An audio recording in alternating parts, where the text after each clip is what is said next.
It's another week of browsing the r/marvelrivals subreddit. Here we go. We're starting off with some news. There's some new Doctor Strange and Penny Parker skins coming in on April 18th at 2 a.m. actually, UTC. So is that what, April 17th, 10 p.m. UTC? Is that how it works here? Because it's the 24-hour clock. I'm from Toronto, Canada, with Eastern time zones, and NetEase is from China, so like the time zones and all the conversions are throwing me off. All you gotta know is in a day or 2 days, you get this Penny Parker skin, which is called Yatsuka Hagi. I have no idea what that translates to. It looks like a yokai, like a little devil. And then we get Doctor Strange. This is the zombie one from the Multiverse of Madness. I did see this movie, actually. I've made references in these Reddit videos where I haven't seen a lot of the Marvel content. I've skipped a couple of the MCU movies, including like the middle of the Avengers. I ended up watching Endgame, but I don't think I watched Infinity War. I didn't watch the Loki show as a Loki main, and I remember you guys roasting me a couple of weeks back when I told people that. But, you know, these are some really cool skins. I remember the scene from the movie, actually, when Mr. Benedict Cucumber became a zombie, and I think that actually happens canonically in the comics too, right? Not just like an MCU exclusive. So that's really cool. Now, with season 2 being like close to being about a week old, this is the stupidest thing I've seen. Lord farming is wild, and it's a scene of 5 Emma Frosts just beaming. What is that? A shield in the middle? Lord farming is such an interesting thing. Like having the Lord portrait for Emma Frost like a few days into the season is wild work. And these guys are doing it. Is this Doom match? I think they're farming a certain stat, right? Because like you could farm more Lord points by doing certain like challenges specific to the hero. There might be one for like doing enough damage to barriers or enemies, and they're just doing it here to get fastest Lord. It's interesting how NetEase and Marvel Rivals has this progression system, which I kind of wished Overwatch did for a while, where if you guys don't follow Overwatch, their progression system is really bad in Overwatch too. Like there's these badges that mean nothing. They're like these like green diamonds, like yellow triangles. They mean nothing, and they were added like a year into it because people missed the Overwatch 1 progression where it actually did look cool, where they were farming borders, because you would have like a bronze border, silver border, gold border, platinum border, then a diamond border with a bunch of stars every 100 levels you gained in the game. They got rid of that, which really sucked. And Lord farming for a new portrait is actually a really interesting concept that I actually enjoy, but I kind of wish it wasn't so artificially inflated. And obviously over time, and as the years go on with this game, everyone's going to have a lot of Lord. I wish they did like Lord Plus, where once you're beyond like on average 15 hours of playtime on a hero, you should naturally unlock it by just playing the hero. These guys are probably going to do it in under that time, but if you play like 50 hours, 100 hours, and you do like a certain amount of damage or blocking with your shield or whatever to constitute like enough, you know, points to continue farming it, maybe like your portrait glows a little bit, a different color on the outside. You don't have to necessarily change the art on the hero, but like another way to sort of signify that, you know, you play the hero a lot. It's kind of cool to show off, and maybe an option to turn it off. Or I think you can turn it off, excuse me, so that's my mistake. Number 2 with the Lord stuff is systems like this where you're doing it in Doom match need to be worse than actually playing the game regularly.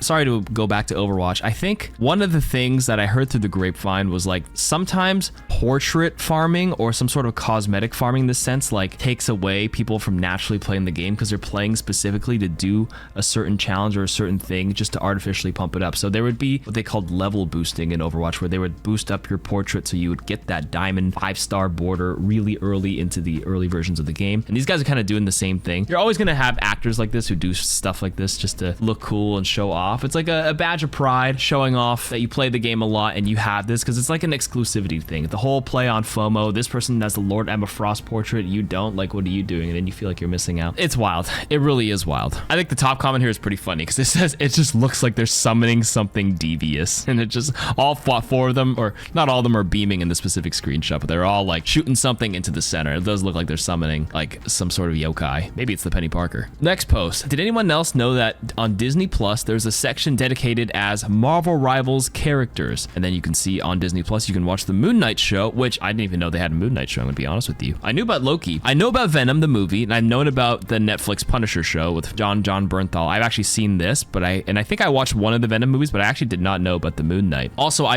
this actually was recently, this recently told me that there was a show on Magic and Cloak and Dagger, and I just found out Magic has a show or a movie that has the actor and Taylor-Joy. I think she was in the chess movie, the chess show, which I ended up watching during COVID, and I really liked that one a lot. That kind of got me into chess at the time. I'm terrible at chess, by the way. 500 ELO on chess.com. Don't look it up. It just goes to show like how media sort of loops everybody in together. Like Disney, all this kind of stuff will, like, you know, if they find one thing that's trending, they'll try to funnel people in from one space to another, so it's a seamless transition. And Marvel Rivals did do a pretty good job in getting people who weren't invested in the Marvel universe to start watching it. Like you guys have been telling me to watch the damn Loki show, which I'll get to eventually. And apparently this has been pretty productive because they knew Marvel Rivals was trending, and it's been pretty good for the ratings, I assume, right? To get people to watch the show. So like, why not? Let's look at some of the comments. Someone says, imagine watching Logan for the first time just because you like playing Wolverine and Marvel Rivals. I have seen this show separately. This is really good. I just found out there's X-Men 99. Maybe I'll give this one a watch because like now I'm a little bit more invested in the Marvel Rivals universe because the game got me into it. And this goes to show like different forms of media, like I said earlier, brings you in. It's kind of akin to Arcane for League of Legends. Getting people to start playing League of Legends, maybe start paying attention to it, get them back into TFT. The Arcane show single-handedly made me start playing TFT again for the last set because it was a theme based off of Arcane specifically. So one thing always leads to another. Next comment, I'll read one more. Best part is they put Iron Fist in there when it's it's a different guy entirely. So I did have a short TV phase. I enjoyed Daredevil. I watched Punisher. I watched Jessica Jones, a little bit of Luke Cage, and a little bit of Iron Fist. And when I learned about Iron Fist, and it was just the white guy, okay, that's how I remembered Iron Fist. And when I saw him in Marvel Rivals, again, as someone who doesn't follow the MCU, I'm like, damn, he's Asian like me. He's Chinese. What the hell? And I'm like, well, wait a minute. Iron Fist, temples, China, Nepal. Does he meditate in Nepal? I don't remember. Out in the mountains. You know, point is, it's kind of cool how it all comes together. What do you think about the Doctor Strange nerfs after a couple of days? To be fair, the Anchor is adding some survivability. It's 100 HP, by the way. So he's kind of a bully again, and he's pretty effective while using all his ACs. What the hell's ACs? Ability cooldowns? What the hell calls it ACs? CDs. I miss Season 0 Strange, and it's just a picture of Strange at war, looking tough. So my thoughts on Doctor Strange after a couple days are that he's outshined by Magneto and Emma Frost and Groot. Like, if you don't play those three, and maybe arguably Hulk is pretty solid too. Like Doctor Strange went from like one of the top picks to like a middle tier pick. So he's not terrible, but his damage nerfs are definitely feelable. His average daggers of Danak do a lot less. The one-shotting capability with 100% energy, because the ratio went from 1.3 to 1.2. So if you're at 100 energy, you do 120 damage now instead of 130. If you use Eye of Agamotto, your ultimate, you create a second hitbox of that little green image, right? And if you press your 100 energy Maelstrom of Magic pop, it used to do 260, now it only does 240, which means you're out of the 250 HP threshold to one shot a lot of the heroes. But that being said, when you get hit by Eye of Agamotto, you already take 60 damage immediately. So even if you were theoretically at 250 HP, you'd be down to 190, assuming you're not getting full healed at some point, then you die anyways. And a lot of strangers will Eye of Agamotto, maybe shoot one person, melee shoot another person to kind of like whittle everybody else down, and then pop their energy anyway. So honestly, that one isn't as big of a deal, but just in general, he builds his energy a lot slower since he does less damage overall, and that's probably the bigger kicker. He kind of gets outclassed by Magneto being a bit more well-rounded than him, Groot being a great playmaker similar to the Eye of Agamotto. They both have great ultimates, but Groot's walls are actually just like crazy strong because so many heroes can't deal with that. And obviously, you have the Magneto-Emma team up, and Emma's a great off-tank. Like, Strange is serviceable, but I don't think his team up with Scarlet Witch specifically is actually as good as people think. It's a little bit gimmicky, and like, if you play that, you're forced into Scarlet Witch, who's like an okay hero by all means. I don't find that she has like the hard carry potential. She's kind of a little bit of a supporting cast DPS. I still think you need like a hard carry DPS. Like, not always, but I find it works better. Like if you're playing a 2-1-3 specifically for some reason with Scarlet Witch as your main DPS, it's not enough, even with the team up. The team up is just like a barrage of damage, which can get out healed if you're not using it at the right time. And I find good Scarlet Witches do better when they're like off on the side angle, flanking and being annoying in the enemy backline, which is why I call her the supporting cast duelist, because you kind of need another one like a Hela or someone to kind of like really bear the brunt of like the front loading DPS, and you have the other one kind of supplementing it by going into the back. She plays like the role of like a Magic or a Black Panther or Spider-Man. You kind of just annoy the other side of the enemy battlefield instead of playing front to back specifically. Like if you're playing Black Widow, Hawkeye, you're playing front to back unless these guys are flanking. But if you play the Hela plus a Scarlet Witch who goes on a different angle, or you know, Scarlet Witch gets replaced by Psylocke or the Black Panther or the Magic, like having two angles of attack on duelists is, in my opinion, an easier way to win, because a lot of players don't know how to deal with that rather than playing front to back. And that's going to touch on Dive in a moment, which we'll discuss about in just a moment. But that's what I think about Strange. He's like mid-tier now. He fell down from like being a top 3 pick to like 5th or 6th down the line, but he's like still okay. All right, with season 1 coming to a stop, how did y'all feel about it? Did you like it or not? I'm not gonna lie, I genuinely enjoyed season 1 a lot. not 1.5. Season 1 was great. The release of Fantastic Four was awesome. The first release was obviously Mr. Fantastic and Invisible Woman. Mr. Fantastic wasn't great on release. A little underrated, but I don't think he was like that strong. Invisible Woman, fantastic off the rip. I enjoyed playing her. I thought the season was great early on, especially like hitting Celestial. Everybody's still kind of figuring out the game. Like season 0 was so short, so season 1 at the beginning felt like a first new real season. And I mean, the player base showed. We looked at the stats on Steam. That's obviously one of like the 3 or 4 platforms they're on. They're obviously on like Xbox, PlayStation. They're also on Epic Games, for those who don't know. Also, does China play this on a different client? I actually don't even know.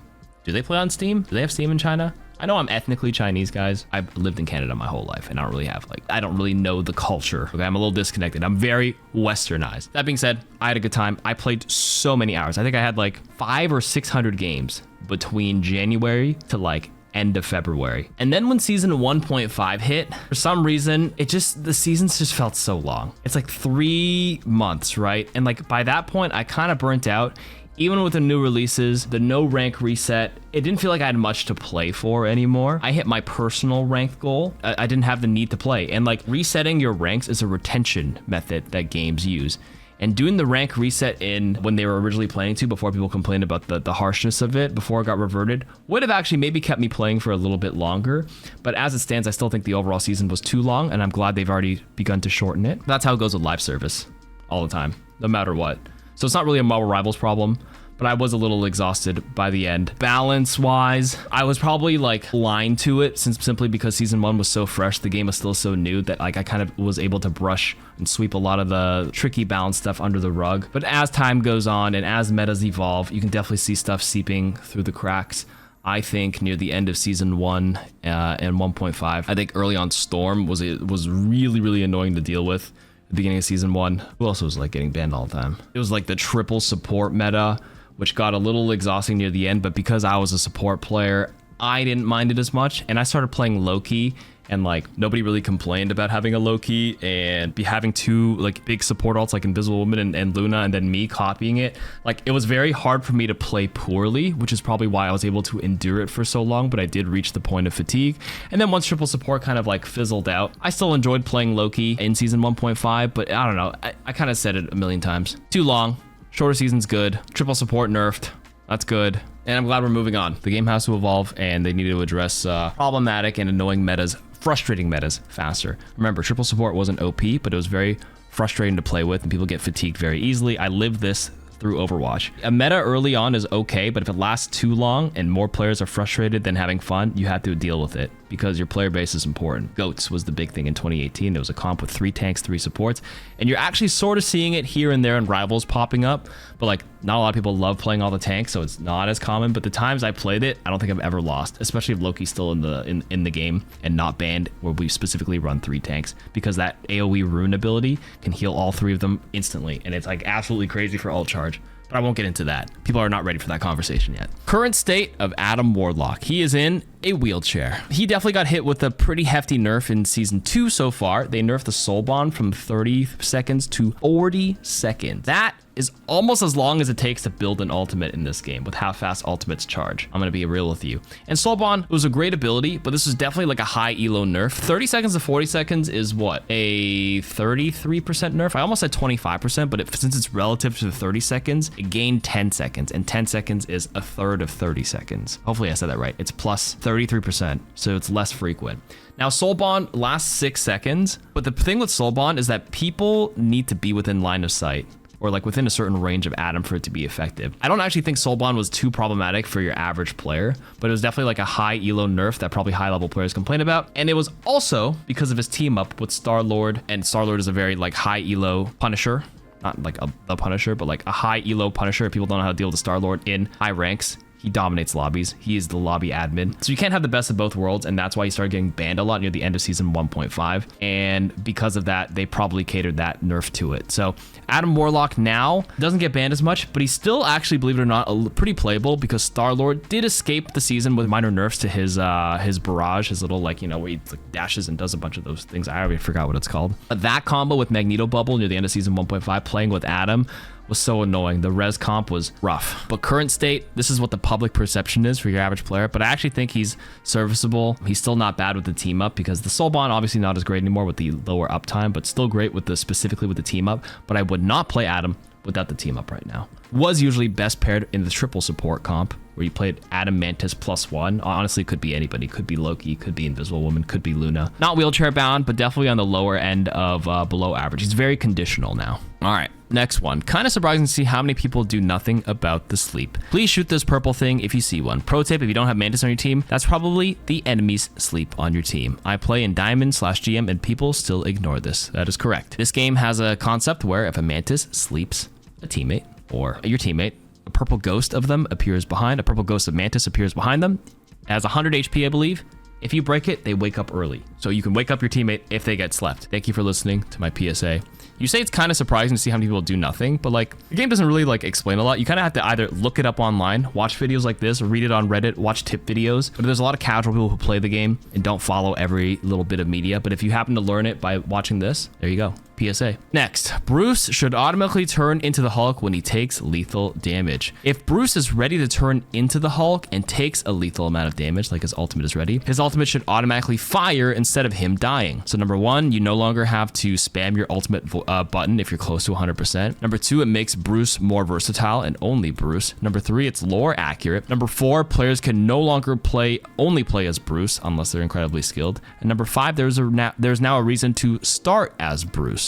I don't know if I want this. Let me explain why. Number one, you no longer have to spam your button if you're close to 100%. I think having the player agency to choose when they transform is actually better than having it automatic. Because I'm thinking of like staggering, right? In Overwatch, we have a character called Diva. If you kick her out of her mech, she transforms into her pilot form. We call her Baby Diva as slang. But what a lot of people would do is that when she's in her mech, she's super tanky. Similar to Hulk. But a lot of people would take her out of the mech and then she's sitting there as Baby Diva and they try to stagger her. They don't kill her because she's not very threatening in this mode. And she usually has to jump off the map in a lot of cases to kind of reset and regroup with her team.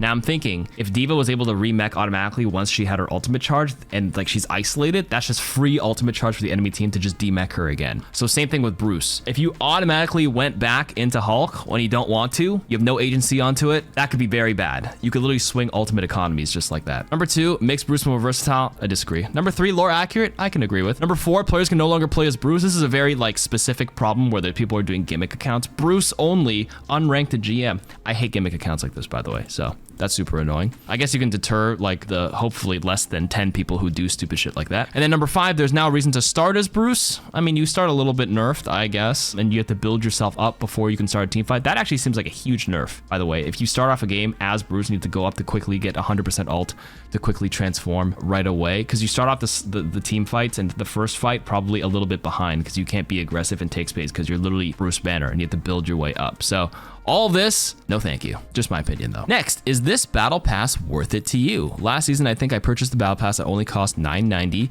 thinking about getting the full price one this time around. For some reason, I enjoyed last season's selection slightly better, even though not gonna lie, Hulk's is pretty badass.